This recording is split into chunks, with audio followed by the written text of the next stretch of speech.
It's all yours, Mayor.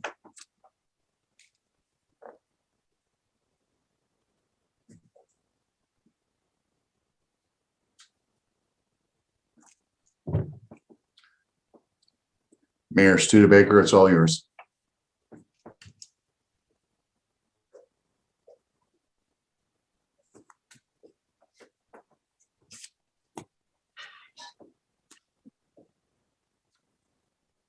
Mayor Studebaker, you with us?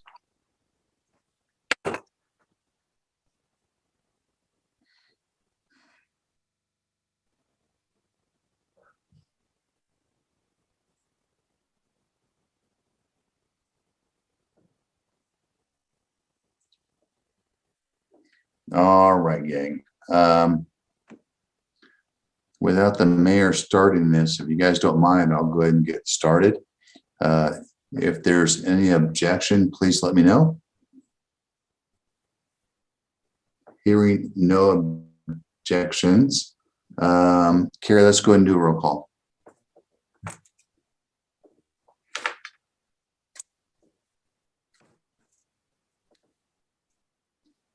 Carrie, you're muted. Let's start with the roll call. Councilor Bishop. Without Here. Starting this, if you guys don't mind, I'll go ahead and get started. If there's objection, please let me know. Councilor Hinckley is not here tonight. Councilor Whitney is Here. in front of me. Councilor Palmer. Here. Councilor Wilson. Here. Councilor Gina. Here. And we're still waiting for Mayor Studebaker, but Yep, here I am. Okay. Hey, Mayor, I'll turn it over to you. We've done roll call, so it's up to you for the Pledge of Allegiance. Okay, Pledge of Allegiance. I pledge allegiance to the flag, United States of America, and to the republic for which it stands, one nation, under God, indivisible, liberty and justice for all. Awesome. Okay. Any adjustments to our agenda? There are no adjustments. Announcements, awards, proclamations? None, Your Honor. Your Honor. How about people in the queue for public input? We've got a couple people. Katrina is here. If you don't mind, Mayor, let's start with her. Sure. Hi, everyone. Thank you for the chance to speak tonight. My name is Katrina. I just want to speak on the behalf of the community garden. I have read the proposed community garden development plan, and I'm in favor of developing a community garden within the Gold Hill Sports Park. I think it would be a wonderful addition to the community, and I would like to just create like a beautiful space that everyone can experience no matter their background. And I think it would just be a good opportunity to get like everyone involved, especially the kids, and teach them about gardening and just growing their own food and everything like that. Thank you so much. Sure. Did we get an address? Where do you live? This enthusiasm. I live on 4th Avenue. Ah, great. Well, thanks for contributing tonight. Yeah, thank you. Mr. Manager, contestant number 2. Actually, Mayor, we see Joel Clark in the queue, Paige, Clint. The next action item is the community gardens. So it would make sense to have Joel speak to that. Okay. Well, Paige, if I'm not mistaken, you're going to speak to the wildfire fuels reduction along with Clint. So, Mayor, I think Joel would be the appropriate next speaker. Okay. Joel, you're on. Thank you, Mayor and councilors, for the opportunity to bring this proposal to the council. And I want to thank Jerry for his help in going through the process. If I'm not mistaken, you're going to speak to the wildfire fuels reduction along with Clint. So, Mayor, I think Joel would be the appropriate. All right, there we go. As I was saying, I thank you, Jerry, for your help in getting the proposal to the counselors appropriately.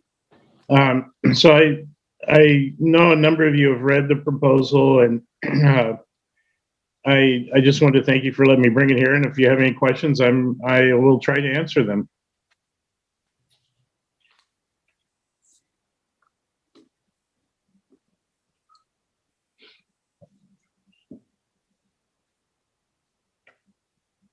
I don't have any questions, but I've read the proposal and I think it looks like a really great program.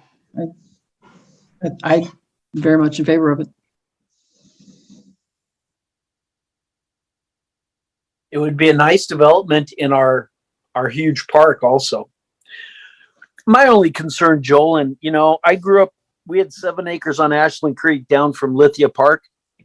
So blackberries were everywhere, and it was an ongoing every year task.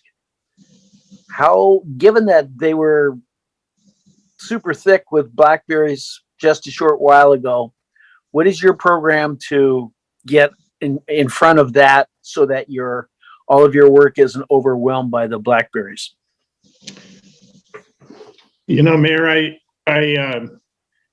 I've had to work pretty hard with blackberries on my own property, and so I certainly have ideas of how I would approach it on my property, but I guess I want to defer being very specific about the options until we've had a chance to get all the input from the volunteers in the group. And to a certain extent, I would say that we've held off having those formative organizational meetings to decide policies until we really understood whether there was an opportunity in that area or not.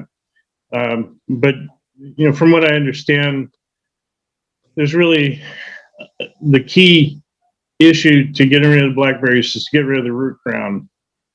And there's basically 2 ways to do it. One is to dig them up, and the other way is to mow them down, which they've been mowed down, and then typically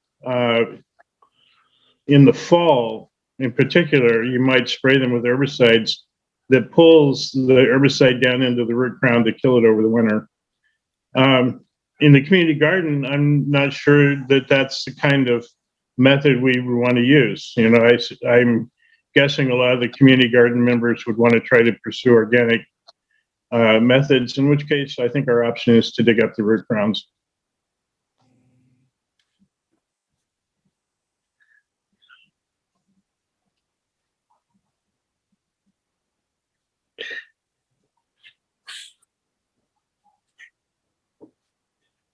Any other questions for Joel while we have him here?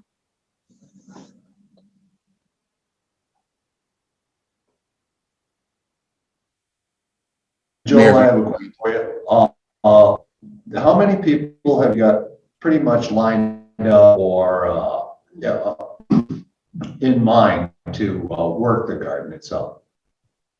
Currently, I have a list of 7 people who said they would like to help make this happen. I have one way I wanted to recruit some more was to put a little blurb in the newsletter going out to all the utility customers in Gold Hill. But again, we're holding off doing that until we know whether we have a place for them to do the garden work. So I'm hoping, we get more than 7, and I can anticipate having a list of 7. There might be a few who end up not being very active in the long run. In the proposal, I said that the approval of the council should be conditioned on this group getting organized and proving to the city manager that they have 5 volunteers committed to using and maintaining the garden for 2 years, as well as some other steps in there, including having guidelines and funds raised. Thank you, Joel. And Mayor and members of the council, this is actually associated with item number 7.1, which is an action item.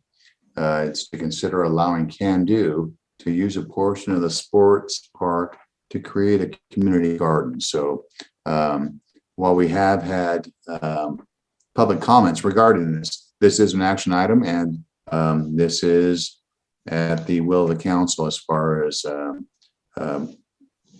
considering what to do with the proposal. So Jerry, would the motion be to consider allowing Can Do to use a portion of the sports park to create a community garden? Is that kind of really where we're going? That's correct, sir. So we've talked about this a fair amount. Is there anyone who'd like to propose that motion? If Don't I we may, We're in the I'd public. like to clarify a couple items before we do the motion. One is Can Do has not officially sponsored this. Can Do has allowed us to use their webpage to help gather interest in it. I think as the group organizes, it has a decision to make of whether they want to be their own nonprofit, or we have the infrastructure and Can Do to create a subcommittee focused on the community garden. So that's still an open issue as to exactly what the sponsoring nonprofit organization will be. The second is there's 3 specific recommendations For a minute. pardon me?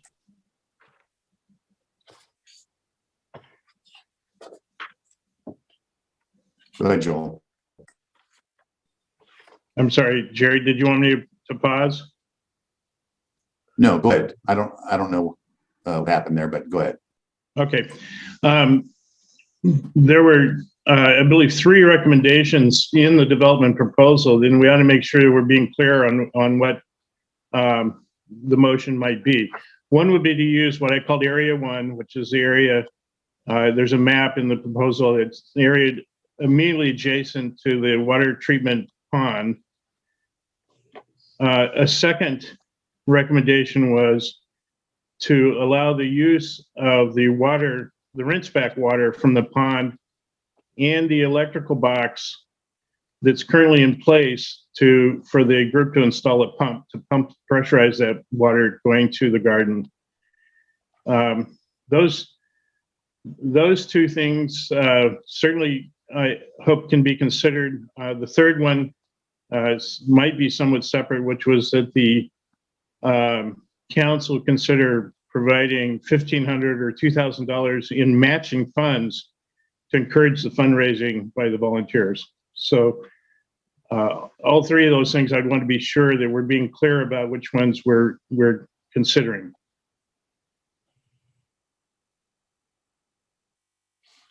Do you want us to specifically narrow down the areas that you would develop, or just leave that up to Can Do? Of those 3 elements, it seems to me that the one that we'd want to include in our motion is the matching funds component. But as far as the other stuff, that's kind of getting down in the weeds, and that's your job. Well, the Area 1 was what's recommended by the Parks Committee. And I consider it the most ideal. We talked about 2, and possibly in the future we might expand into Area 2 or 3, but that would be subject to how things go over the next couple of years. So, I would say using Area 1 and also using the water and the electric box are key decisions. I mean, it's the city's water, it's the city's electrical box, and the city's land. And Mayor, if I may, I'd like to add a few conditions. In the staff report, Mr. Clark requested we approve the use of the sports park under certain conditions. One was a volunteer organization with at least 5 members must commit to using and maintaining the garden for at least 2 growing seasons. Park volunteer waivers must be obtained. A publication of community gardening guidelines must be in place, and Can Do must demonstrate proof of $5,000 in funds or discounts or credits available for development of the community garden. I think those are important. I would like to have those included, as well as the fact that city resources will not be relied upon to maintain these gardens. In other words, our staff will not be expected to maintain these gardens. Those are the only things that I would like to have included in the motion. So I just want to clarify, city resources would not be used with the exception of the water and the electric that, That's correct. Yeah, sorry. right. Yes, And I that's had, correct. right. And I had a question for Mr. Clark. What would the electric usage be for? There's an analysis in the development plan on that, based on a 1 horsepower pump, which I actually think we might end up with a slightly smaller pump than that. And using the, kilowatt usage of a 1 horsepower pump, it costs estimated $1 in electricity to pump 15,700 gallons of water.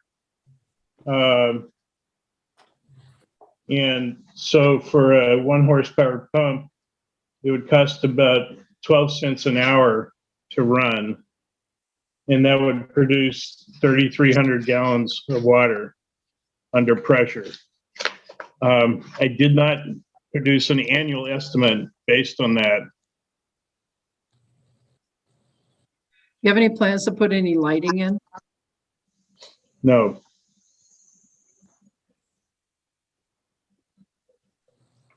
I can imagine the group might at some point want to consider putting in battery operated cameras. But TBD on that. Sure.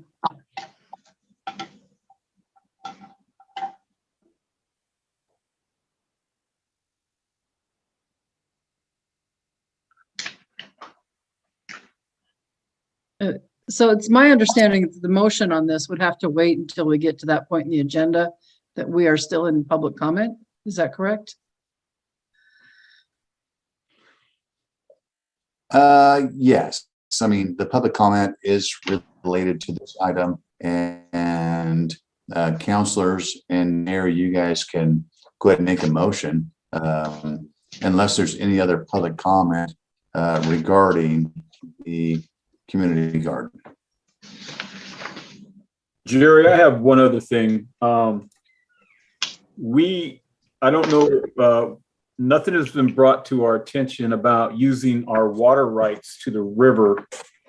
I know we put into it in the last couple of years, but we just haven't got the paperwork in time. We only use approximately about 1/3 of our water, and the rest goes down the river. So that's something we probably want to look at for this community garden. I mean, I see a lot of due diligence here that people need to look at before we start making motions on this. Yeah, the water rights, as far as I understand, we have them, and that is to water the sports park. It's my understanding that Can Do and the people who are supporting this community garden don't want to tap into those water rights. They're actually looking to use the remnants of the water treatment plant. So, I mean, it's actually a pretty good deal. Yeah, if I may, the proposal is to use what we call the rinse back water. It's used to rinse the sediment filters. It currently flows back into the river. I talked to Mike Bullwig of the Sanitary Water Treatment Services, and he said that the city has full rights to use that water however they want, but it's just currently flowing right back into the river. Right. So water wouldn't necessarily cost us anything. At that rate, an hour, how many hours a week are you budgeting out that you would be watering? I haven't tried to estimate that. I could kind of make a wild guess based on my own experience, which might be pump time, an hour of pump time. I'm thinking it might be 2 or 3 hours a day. So less than 50 cents a day. If the cities need to meter that, I'd be happy to put that to the community garden people that they pay for the metered power.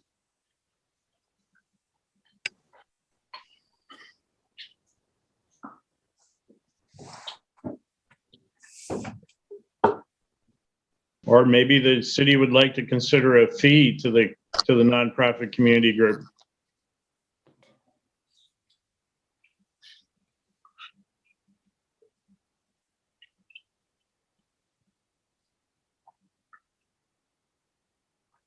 I think having This is a a- fee would kind of go against what we're trying to do here for the community. If we're charging the community for their community garden, that's that doesn't look too good on the city, if you ask me.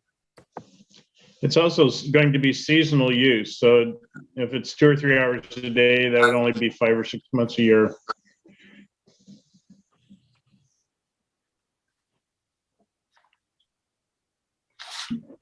Yeah, and staff has no problem with the proposal. I think that Mr.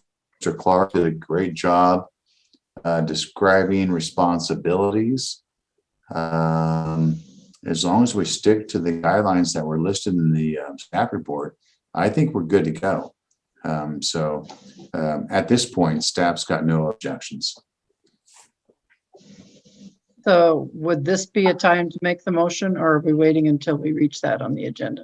All right, I'd like to make the motion that we support the Yep. community garden, given the conditions outlined in the staff report and the conditions outlined by the proposal from the Community Garden Association. Is there a second? I'll second. Moved and seconded. Roll call, please. All right, Councilor Bouchard, Yes, and you're a proxy for Councilor Hinckley? yes, and she gave me some information about using Mrnpo on this, but did not give me information on voting for it separately, so I'm not gonna speak for her on this. Okay. Councilor Rigby, No.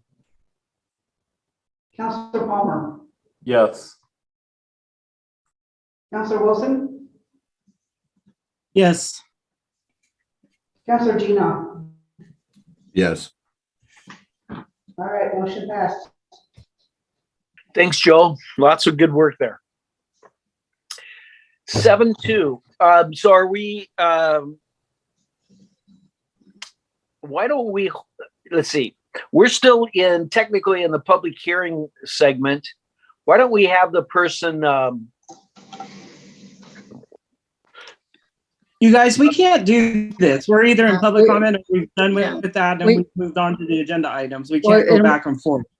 And we Well- skipped the consent agenda if we've moved on to 7.1.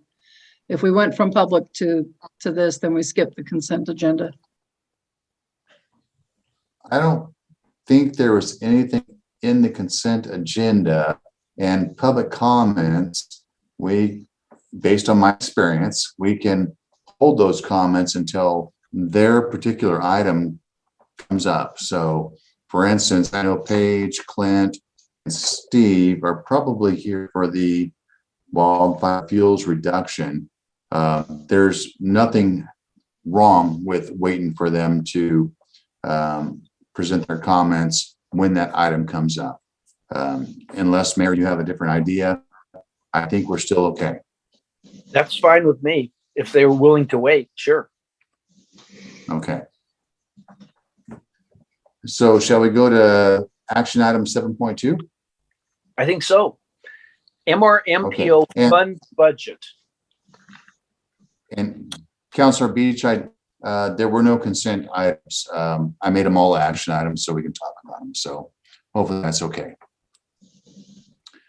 Okay, so 7.2 MRMPO fund budget. As you all know, in September of 21, the city was notified by the MRMPO, which is the Middle Road Metropolitan Planning Organization, that we would be receiving $270,000 in COVID-19 relief funds to be used for transportation-related projects, expenditures in Gold Hill. November, we budgeted some of those funds, and in January, we budgeted some of those funds. So this item here is to take into account the January 18th budget committee session, as well as the February 28th budget committee session. So for this particular item, what was approved by the budget committee in January 18th was the bike trail repair, technical assistance for emergency plan, evacuation materials, repaired the buckle sidewalks on 2nd Avenue, lighting, electricity for Library Park, gazebo roof repair, vehicle gates for Sports Park, and then storm drain repairs. So those were all discussed on January 18th. And then on February 28th, we had another budget committee session in which there were no decisions made. We had a couple ties, which basically brought those items to you, the city council. One was the community garden that Mr. Clark has spoke of earlier. They are requesting $1,500 to $2,000 as seed money, or basically in good faith money for the community garden. Safe routes to schools. We had a council member who wanted to set aside $5,000 that would be used as a matching fund for safe routes to schools grants. And then the leaf back for the dump trailer, that's kind of odd. I was under the impression that we approved this last year. However, I could not find any documentation that showed that we actually approved this. So in all the figures that you guys have received, those figures include this $1,200 for the leaf back for the dump trailer. However, because I can't recall the accounts or the budget committee ever approving them, I wanted to bring it back to the council for approval. So what you guys have in front of you are the expenditures that were approved by the budget committee in January, and then expenditures be contemplated from the February 28th meeting. So Mayor and Council, I present that to you, and I'm available for questions if you have any. Mr. Manager, can we take them in order? Sure. Do you want to start with the January expenditures? Well, the ones that are on today's agenda, I think you listed them off. Let's just take them one and then discuss it and then move on to the next. Yeah, well, with the expenditures in January, the budget committee approved them, but I never sought city council approval. So I need to get those approved. And that's the bike trail repair, the emergency plan, the evacuation materials, the sidewalks on 2nd Avenue, the lighting and electricity for the library park, gazebo roof repair, and vehicle gates for the sports park, and storm drain repairs. I need those approved so we can move forward. I guess my question is, I was under the impression, and I'm pretty sure that this was approved before in the first round, a storage shed. And now we're hearing that we have not purchased a storage shed. I know the price has gone up. We warned people. This is no rocket science. We knew this was coming. But at the end of the day, if we've just spent tens of thousands on several pieces of equipment, and if we don't take care of that, it's going to break down in the weather, and we are not going to be good stewards of that equipment. That is correct. We did provide a quote for a storage facility or a building. I don't have those figures in front of me, but I can It was tell you. $11,040. And that was approved. That was approved with that original 140,000 in November. Perfect. Um, Yeah, yeah. and that cost is pretty much doubled. So we have not made that purchase. We have $20,000 left in remaining funds. However, if we want to increase the amount that we're going to spend on that storage building, we probably should convene the budget committee again. So if we approve what you just mentioned, the bike trail and all of that, we still have other funds that we can use to cover the additional cost for the storage shed, right? That is correct. And we don't actually, we're as far as the technical assistance for the emergency plan, the evacuation materials, we're just setting those funds aside. And we may decide that we don't need that because the county may do that. So Correct. there's a big chunk there too that maybe could be tapped if we need additional funds for the storage shed. We definitely need the storage shed, and it basically was already approved. It's just that it's going to cost more, so we're going to have to find the money somewhere else. That is correct, Counselor. Well, I'll make a motion that we approve the recommendations from the budget committee from February 28th. Now, if I may, the February 28th meeting left a couple items up for discussion for the council. One was the $1,500 to $2,000 for the community garden. And one was the $5,000 to be committed to as a match for a grant application for safe routes to schools. Both of those items were tied. When it came to the budget committee, it was, I want to say it was 4-4. So we bring it to the council for contemplation. Now, Councilor Beachside, if you want to approve the expenditures for January 18th, that's pretty clean. I think we have to kind of have a discussion about the February 28th expenditures.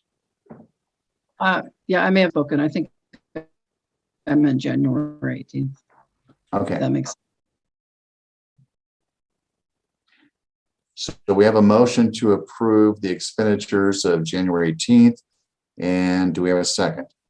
I'll second it. Okay. Councilor Wilson. Roll call. Okay, Counselor Bishop, Yes. Counselor Gino, Yes. Counselor Hinckley as the proxy, Yes. Counselor Palmer, Yes. Counselor Rigby, Yes. Counselor Wilson. Yes. All right, motion passed. Okay, so the second motion to contemplate is the February 28th meeting, in which the community garden and safe routes to schools items were both a tie. It could not be decided in the budget committee, so we present it to you guys as the council.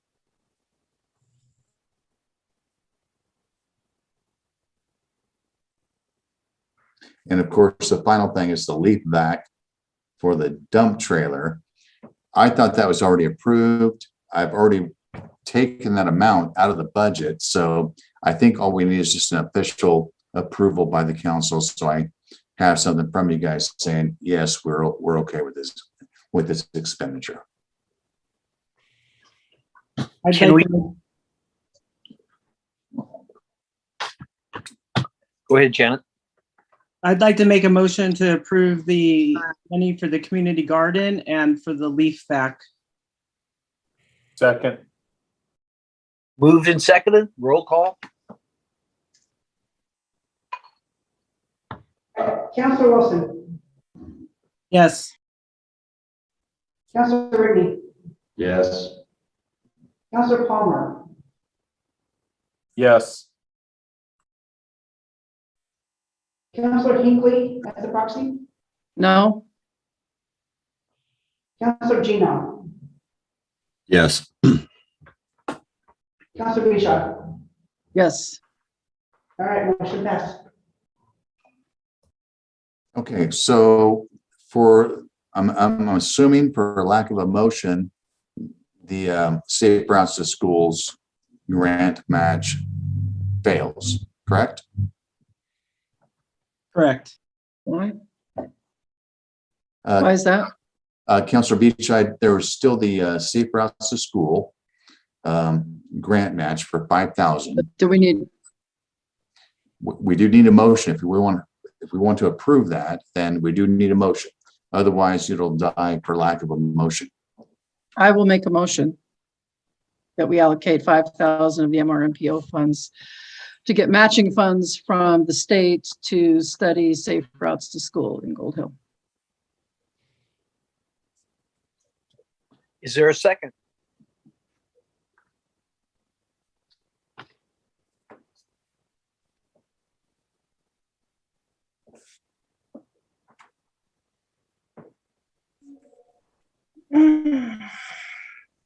Well, it looks like the motion fails for lack of a second. Okay. So the next item is, are we clear, Mayor? Are we done with that item, 7.2? I believe so. Okay, 7.3 is Gold Dust Day. Let me pull that item up. This item is authorization for the closure of 2nd Avenue, Oregon State Route 234, and the use of City of Gold Hill streets for Gold Dust Day on June 4th, 2022. And Mayor, hand it over to you, and I'm available for questions. So Gold Dust Day has been our signature event for our town for a long time. It has been DC'd the last couple of years because of the infection.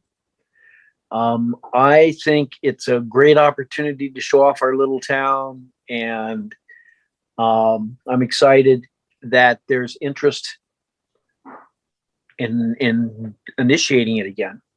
What's the partnership look like to execute this? I know that in the past, Can Do has been front and center on that.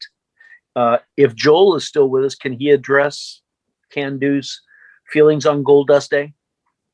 Well, I met with Lori, and Can Do will provide the volunteers to close off intersections. They've also enlisted the assistance of the Jackson County Search and Rescue Team, as well as the Jackson County Sheriff's Department Motor Unit to assist with traffic control.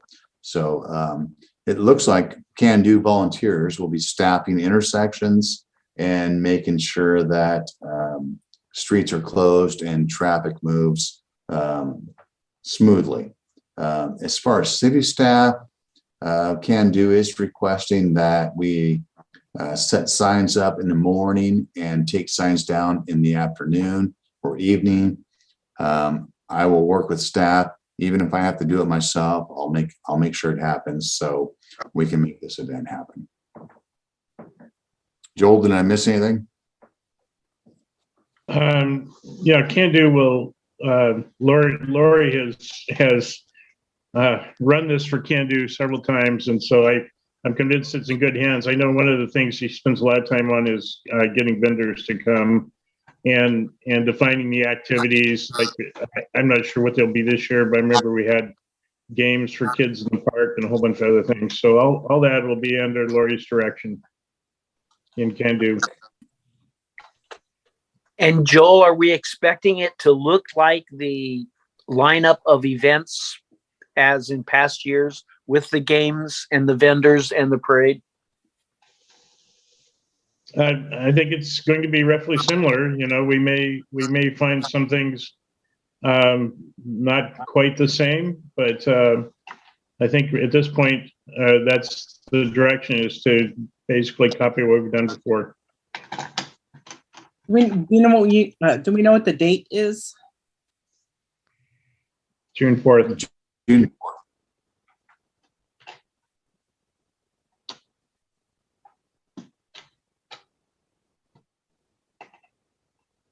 I think Um, that'll go a long ways toward making us feel like we've returned toward normal. And Councilor Beachhead has a comment. Malia? So I wanted to just present a suggestion that Councillor Hinckley asked me to present. And she mentioned that in the past, the Second Avenue has been closed down from Gustav to Dardanelle for most of the day. And it becomes kind of a street affair sort of there, and the vendors are all along that stretch there. She mentioned that presents a hardship to the businesses along there, that the street is closed down for that long. And that perhaps we should consider shutting down the street just for the parade and move the vendors in that part of the event to the sports park. So I'm just throwing that out there. I guess that would be something maybe for Can Do to consider. And then of course they would need to coordinate differently with, you know, the highway patrol or whoever it is that blocks off the street. So anyway, it was a suggestion that Councillor Hinckley asked me to present. Have there been complaints to the city? She didn't say that. Being a business owner that's right there, I personally think, you know, we can deal with it for a day to have the city function like it has been always in the past. And also having it at the park, that's 234, Highway 234. That's a very busy road right there. And we can't shut that down getting into the park. We wouldn't need to shut it down. Well, the traffic that would be going into the park, Malia, there would have to be some type of law enforcement or somebody directing traffic, because it's just, that'd be too congested right there. We looked at that before. Okay.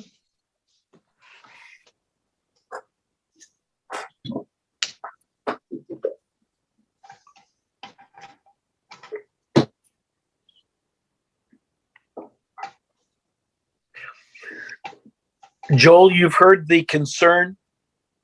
Maybe you can bring that up with your group and report back your findings. I can tell you that we already have mapped out vendor space along Second Avenue. We intentionally added more space between vendors this year in consideration of quote COVID social distancing. I think that the vendors themselves might find it disadvantageous to be put into the sports park, but I suppose if we could do it if we decide to move all the events after the parade over to the sports park. I think we would, our first take would be that we prefer not to do that.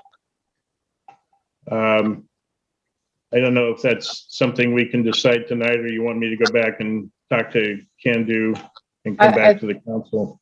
Yeah, I don't think you need to decide tonight, and I don't even think you need to come back to the council. It was just a suggestion. And you can do whatever you want with it. Thank you. And Mayor, after speaking with Lori, one of the reasons this is on the agenda so early is because she has to get her encroachment permit from the ODOT or from the state police. So the sooner the better. That's why I wanted to get this on the agenda so quick or so Yeah. early. So what sort of motion are we entertaining, Mr. Manager? To approve the Gold Dust Day and the closure of Second Avenue from Gustav to Dardanelles from 6 a.m. to 3 p.m. and approve the closure of Second Avenue from Patrick Elementary to Gustav from 10 a.m. to 11 a.m. Anyone like to make that motion?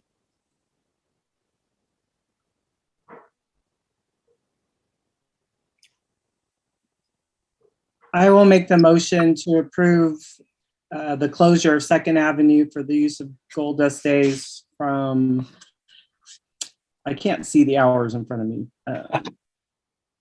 The hours that are listed on our agenda. Excellent. Perfect. Is there a second? I'll second. It's been moved and seconded. Roll call, please. Counselor Palmer, Yes. Counselor Bishop, Yes. Counselor Wilson, Yes. Counselor Reed, Yes. Counselor Gina, Yes. Counselor Hinckley as a proxy. No. Okay. Motion carries. Thank you on that can do. We're looking forward to another great celebration. Okay, 7.4 wildlife fuels reduction. Thank you, Mayor and members of the council. This item is actually to approve the wildfire fuels reduction and vegetation management plan completed by the Jackson Soil and Water Conservation District, City of Gold Hill.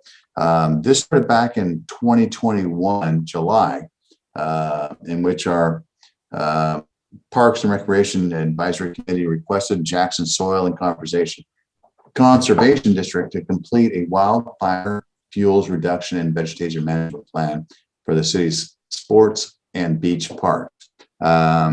Clinton Nichols, who's with us tonight, worked diligently on this plan, and quite honestly, it's got a couple purposes. One, it gives us a blueprint as far as addressing the wildfire fuels that are present in our parks and the beach. And second, when this plan in place will hopefully make us more eligible for grant funding to eliminate these wildfire fuels. So with that, really like to just turn it over to Clint to kind of give an overview of the plan. And then we have a couple other people here. We have Paige, we have Joel, we have Steve, who are probably going to speak to this topic as well.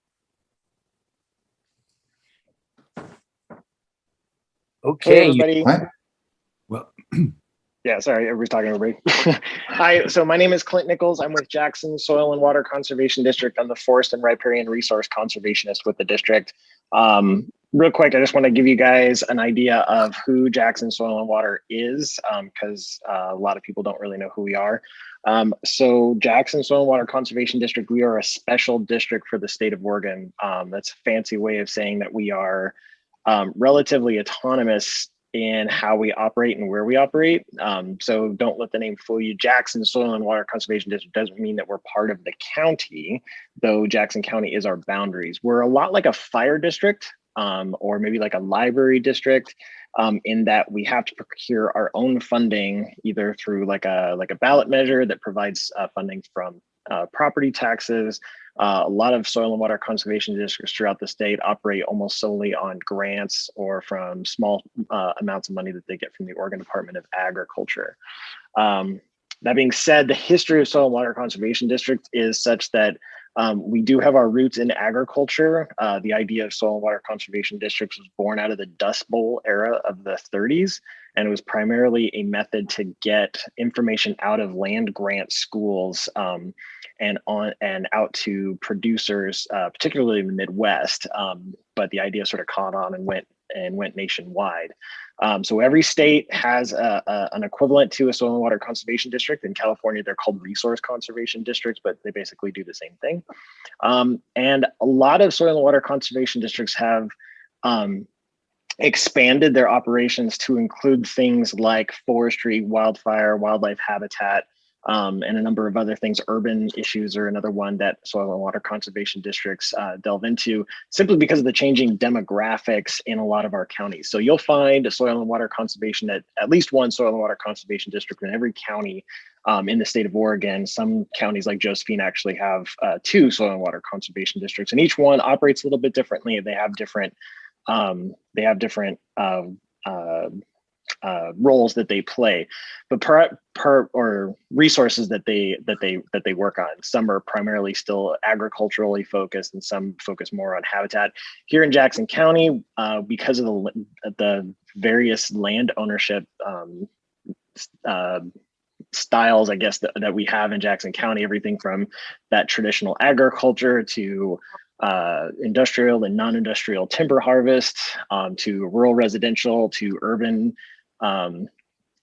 resource concerns. We've tried to find a way to advise landowners on all of those different topics. So we are property tax based. So the next time you look at your property tax bill, you actually see a little line on there that shows a little bit of your property taxes does go to my office to pay my salary. So this is my opportunity to thank you as a citizen of Jackson County for providing me a good job. And this is my way of paying you guys back for those property tax dollars. So Jackson Soil and Water Conservation District, we provide technical assistance to address natural resource concerns. That's a kind of a fancy way of saying that, if you have something that is dealing with, vegetation, water quality, agricultural production, forestry concerns, wildlife habitat concerns, we can, if we don't know how to answer your question, we can probably put you in touch with the people who can. So principally what we do as conservationists at the district is we provide site visits, one-on-one technical assistance with landowners. We will write plans like the one that is before you tonight for landowners.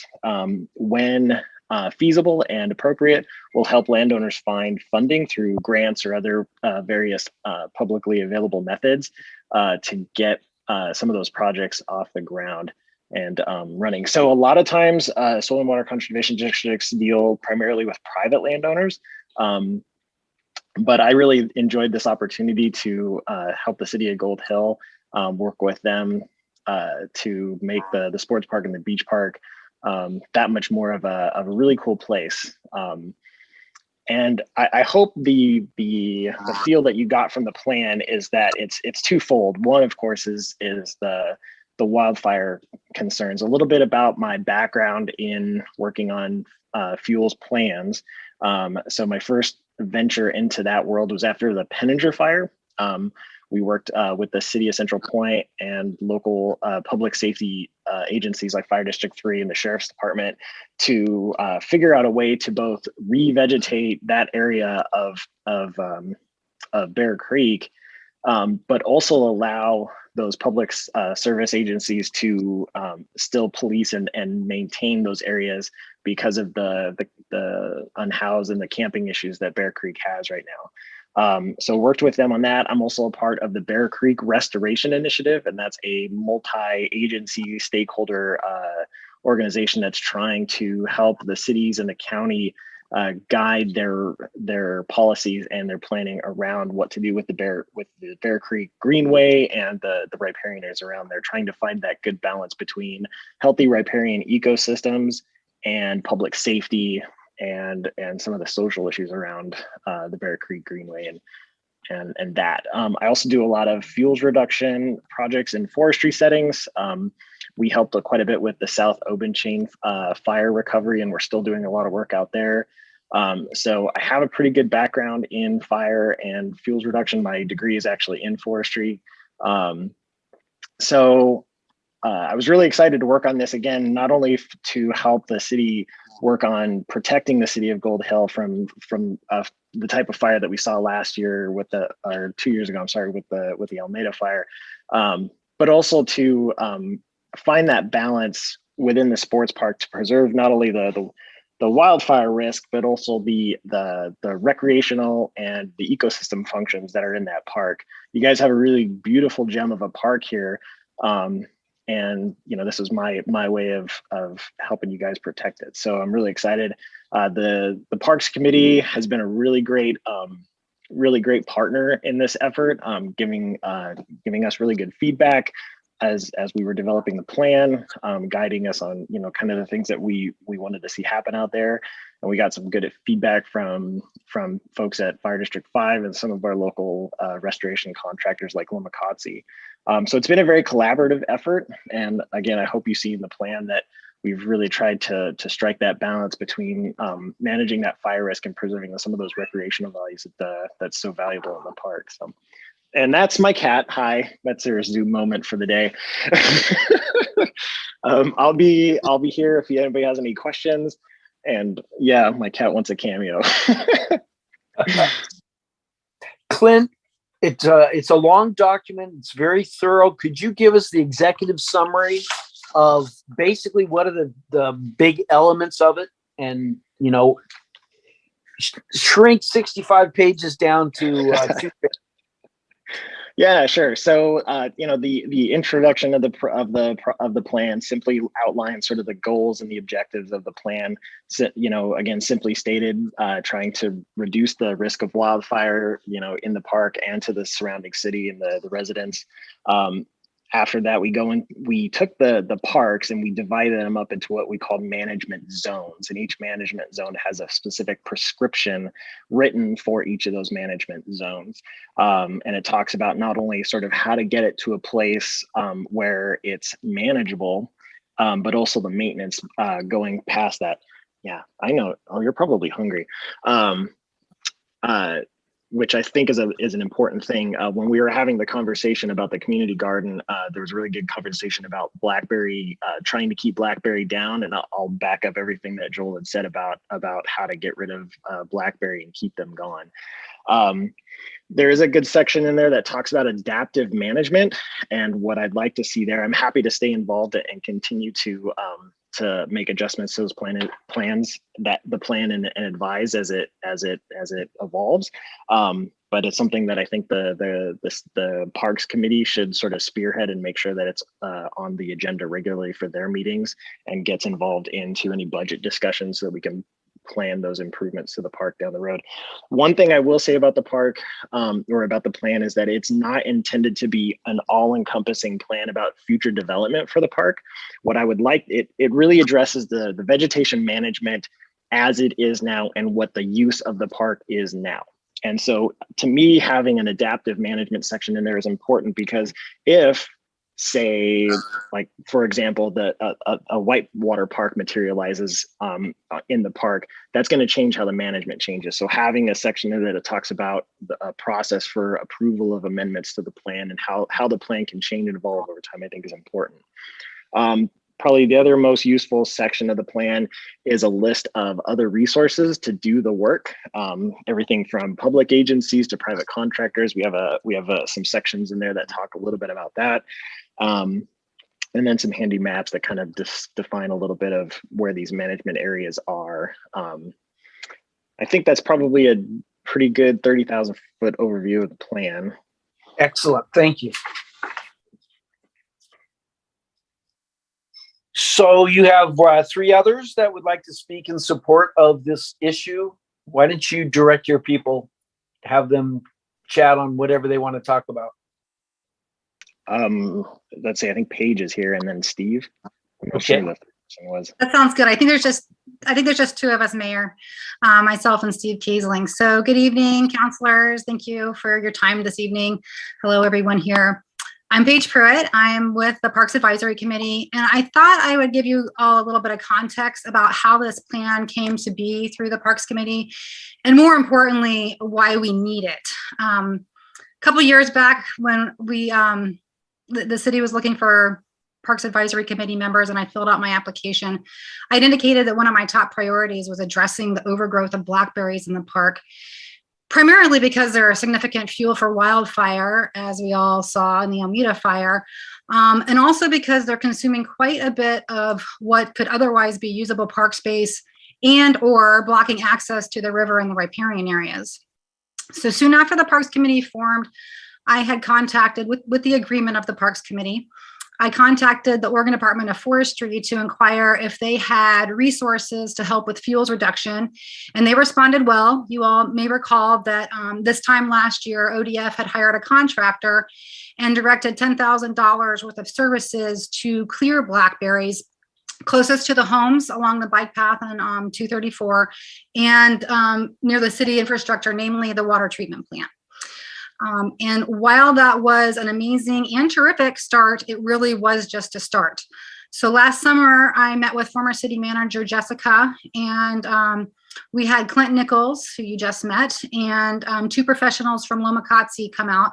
Lomakatsi is a regional nonprofit that full-time does wildfire fuels reduction work and restoration along waterways across the southern part of the state, including Eastern Oregon and in Northern California.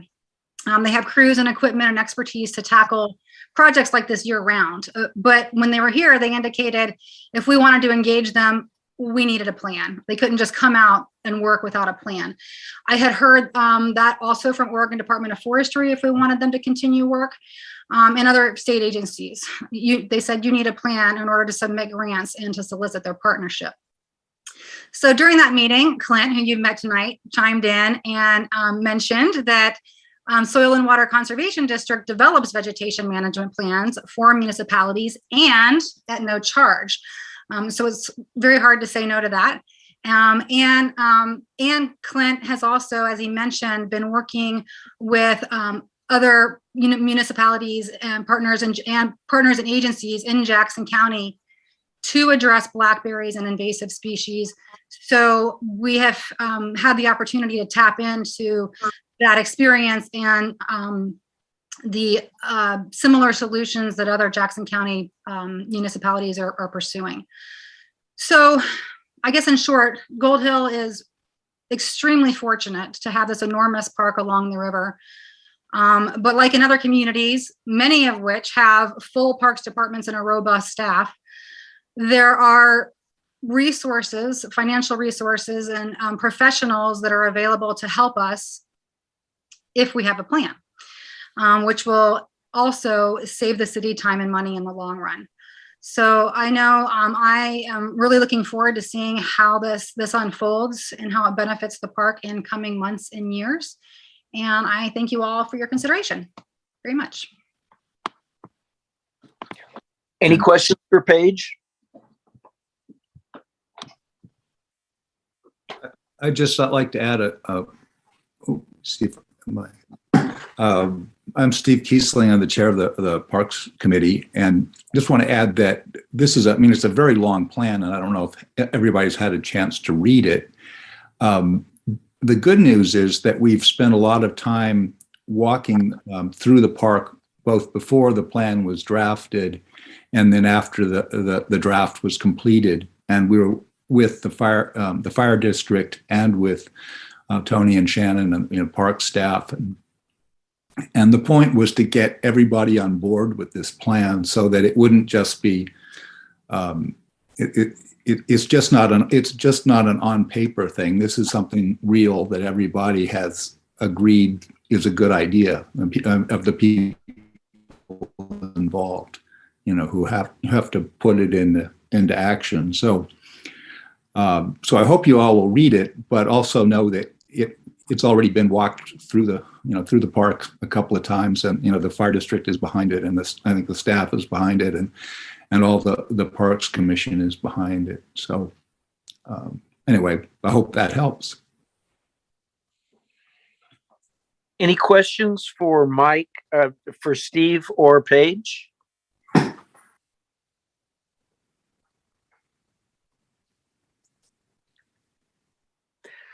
We certainly appreciate all the work that you've put into that and being thoughtful about the development of that. You're absolutely right. 100 acres along a river in a downtown core is not something that happens very often. So we're excited to see how you guide the development of that. Mr. Manager, are we entertaining any action item, any motions regarding this topic? How do you proceed? How would you suggest proceeding? We would like a motion to approve or adopt the wildfire fuels reduction and vegetation management plan. Motion to adopt the wildfire fuels reduction and vegetation management plan. Second. Seconded. Was that a motion in a second? That was fast. Yes. And roll call, please. Counselor Palmer, Yes. Counselor Bishop, Yes. Counselor Wilson, Yes. Counselor Rigby, Yes. Counselor Gino, Yes. Counselor Hinckley as proxy. No vote. Okay. Motion passed. Thank you three for all your work. Right. Thank you. Thanks, Gary. Way to go, Brent. Way to go, Peg. Thanks, everybody. Keep up the good work. 7.5 Community Cleanup Day. I think we're here for Thank you, Mayor. Joel again. What's that? I think we're back to Joel again. Well, actually, I mean, if Joel wants to speak up, he can, but 7.5 and 7.6 are the same items. This item is to authorize the use of the Gold Hill Sports Park parking lot for Gold Hill Community Cleanup Day on May 21st, 2022, and to waive fees for use of the parking lot and agree to share cost of the roll-off bins. And basically, Can Do, a local nonprofit organization in the city of Gold Hill, is planning the Gold Community Cleanup Day sponsored by Can Do and the Jackson County Fire Department, as well as the city of Gold Hill. The event is scheduled for Saturday, May 21st from 8 a.m. until refuse bins are full. This event is limited to Gold Hill residents only and provides residents with a location to dispose of refuse at no cost to the residents. Can Do is requesting use of the Gold Hill Sports parking lot as the location to receive refuse and for the city to waive any fees associated with using the parking lot. Can Do is also requesting that the city share the cost of the refuse roll-off bins. This city share of the cost is estimated at approximately $800. And Mayor, I hand this over to you and I'm available for questions if you have any.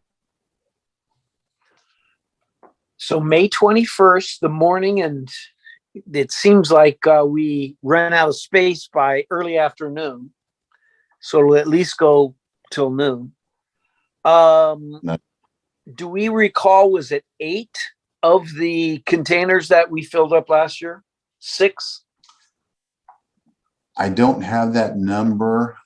When I met with Lori, she probably told me, but I didn't write it down. So basically it's, we continue taking trash until the bins are full and we're done.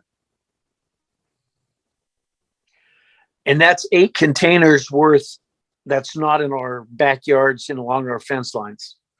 So that's a great way to clean up our community while also reducing our flammable material. I think that's what we spent last year, $600 or $800. Any other discussion on moving ahead with this in May?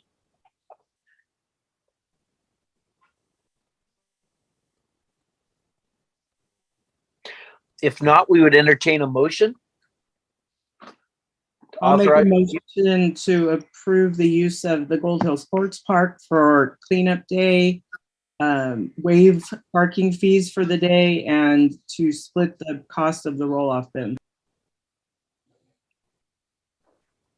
A second? Second. Thank you, Malia, and our Mr. Guest. Roll call. I think that was Janet actually that made the motion, wasn't it? I had a strange Yes. echo. I couldn't tell. Thanks, Yeah, Jan. it was Janet. Okay. Moved and seconded, roll call. Counselor Palmer, No. Counselor Bishop, Yes. Counselor Wilson, Yes. Counselor Reed, Yes. Counselor Gino, Yes. Counselor Heatley is proxy. No vote. Motion passes. Thank you. Okay, wrapping things up. Item number 8, reports from counselors. Anyone have anything they'd like to report, their activities related to our town?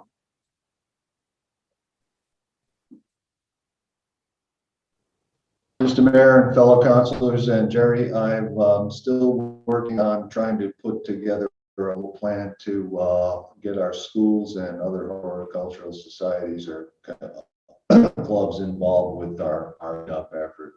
We'll see how it goes. I should be talking to Ms. Jolene Wallace here pretty soon, as well as the school people, to see if we can actually put something together, but it's not going to happen overnight. So there we are on that. Activity worth working on, though. Any other counselors?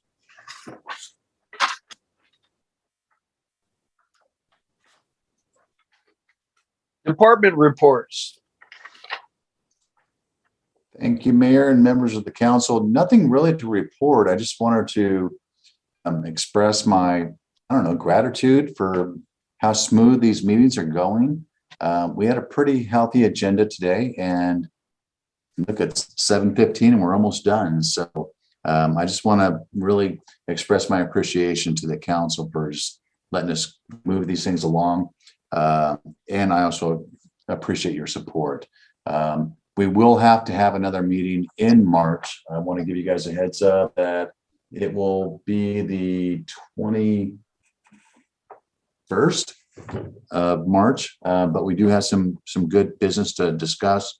And again, we'll try and streamline it and make it happen quick. But again, thank you so much for your support and for just making these things move along quickly.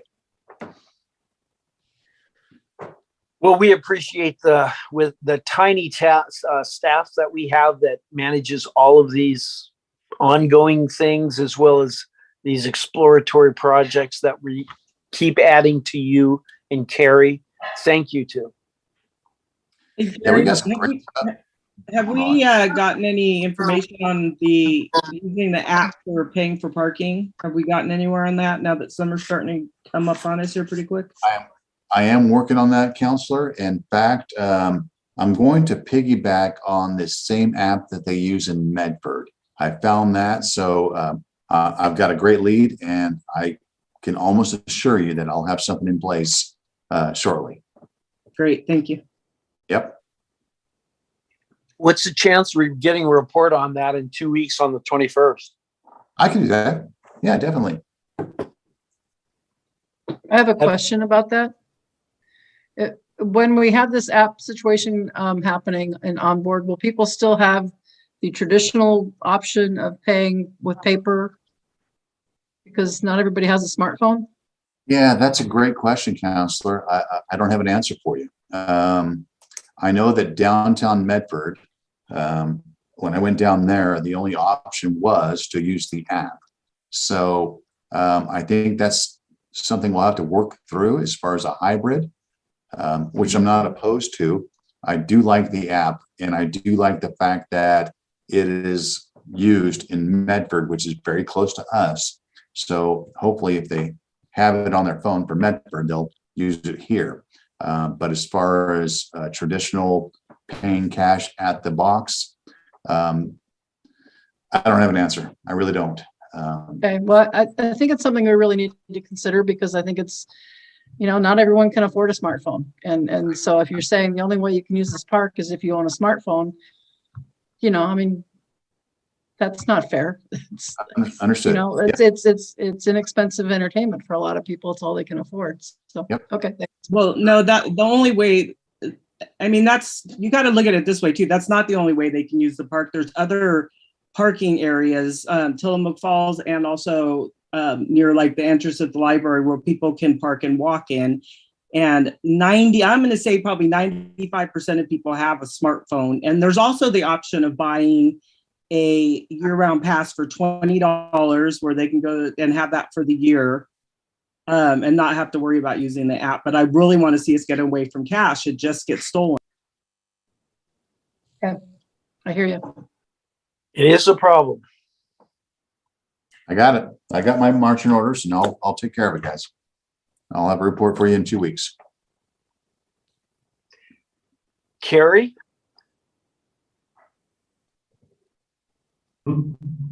Hello? Would you like to add anything? Not really. It's just pretty much been day-to-day business as normal. People coming in, water bills going out. So it's been going pretty smooth. Good. Good. Okay, item 10, good of the order. I would like to bring up something. Next Monday, we're going to have a Firewise committee meeting. Be Monday, 6 to 7 p.m., 1 hour only in City Hall. Ian, who's our liaison from Fire District 3, will be here doing the dog and pony and informing us about how we can set up a functional Firewise community. The short version is it requires 8 or 10 people, particularly if you're along the river or on the interface with the trees. There's lots of vested interest in being part of this and preserving what you have, keeping your house safe. Ian did come out in January and was very disappointed with the turnout. So we've got to have 10, 15 people there next Monday. Half of us counselors and people who've been involved in city business have signed up for this, and we'd request, if at all possible, please be there next Monday night. In terms of involvement, it requires $100 a contribution, which can be in kind, which means if you bill yourself out at $15 an hour, 7 hours of raking leaves in the spring, which that's 2 Saturdays, we all do it. That satisfies your kind of the involvement fee. And what that does for us as a community is then that demonstrates that we are walking the walk as well as jabbering about our interest in fire safety. And it opens us up to all kinds of pots of funding. A big thing that we've been very fortunate to have had good partnership here in the community. But we'd like that to continue.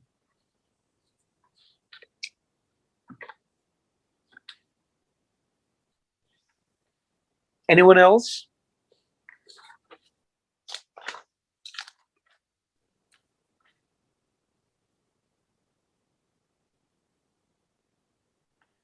Jerry, anything on your side? Nothing more, Mayor. Everything is good. Okay, good, strong work, team. Thank you very much. This meeting's adjourned. All right. These guys.